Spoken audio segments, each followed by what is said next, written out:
Hey guys, I'm Mike with Milestone. Today we'll be installing a Prefab L-Shape Porcelain countertop. It's faster and easier than you think, and you can get it done with a few basic tools.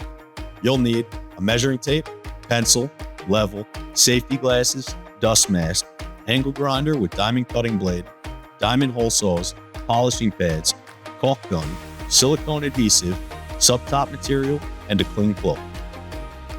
First step we want to take when dealing with these pre-manufactured countertops is measuring our base cabinets. In this case, our base cabinets are 72 inches and our sink is dead center. So what we want to do is measure 36 inches. You see my markers right there. That's our center, okay? Now, every sink that you guys purchase are going to come with a template. We're going to take that template, lay it out on our countertop. We have our center marked already. Center mark with our template, center mark with our center of cabinets now. Now what we want to do is simply square this up. Make sure our measurements are the same. Beautiful. And we're just going to trace it out. All right guys, so next step is bringing your prefabricated countertops outside in a well-ventilated area. That way we can start drilling our relief holes, making our cuts for the sink hole, and cutting it to size of the cabinets. In this case, our cabinet is 72 inches.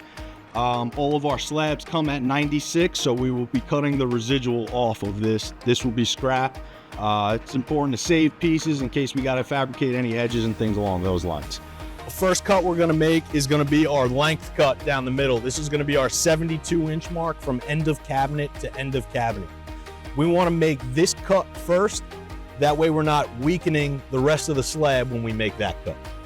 So after our cut is made for the length of the cabinet, what we wanna come do is pick up our variable speed grinder again with a diamond flap disc, or the other option is a diamond buffing pad. These both do the same thing. This one just does it a little bit faster. So what we're gonna do is we're gonna finish out any imperfections that we may have and any sharp edges from that blade.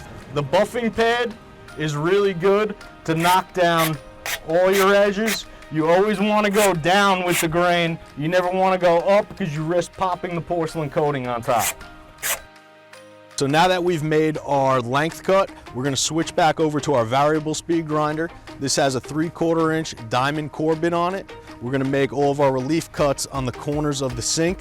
Then we're gonna switch back over to our high speed grinder and cut to those corners. We're gonna make our relief cuts. We're gonna come in at a little bit of an angle and then turn it up.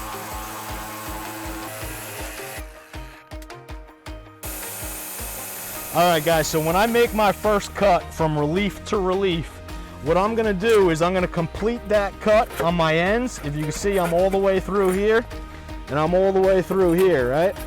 So I leave a little bit of meat in the middle. You can see right there, I'm not as deep, all right?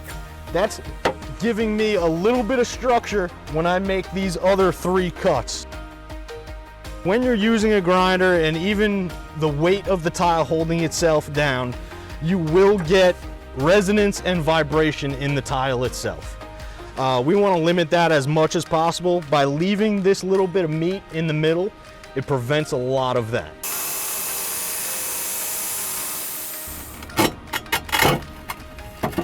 All right, so now that our sinkhole is cut, I like to come back through with our variable speed grinder and clean up all of our edges. In this case, we're going with a drop-in top mount style sink, so it's really not necessary. But if you were going with an undermount, it absolutely is. You want to come in with your flap desk, clean up all your sharp edges, and clean up all your gouges from your grinder. So now we got our sinkhole cut out.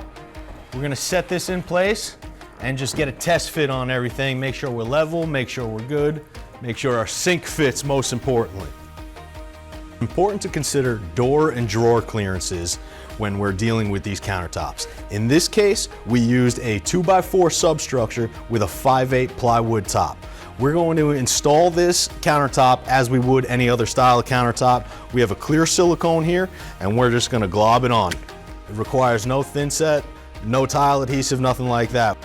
Press the countertop firmly into place and check that it's level. Make small adjustments if needed.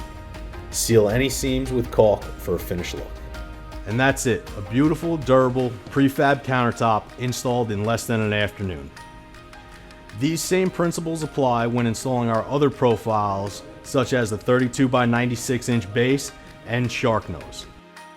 Visit us online for more information.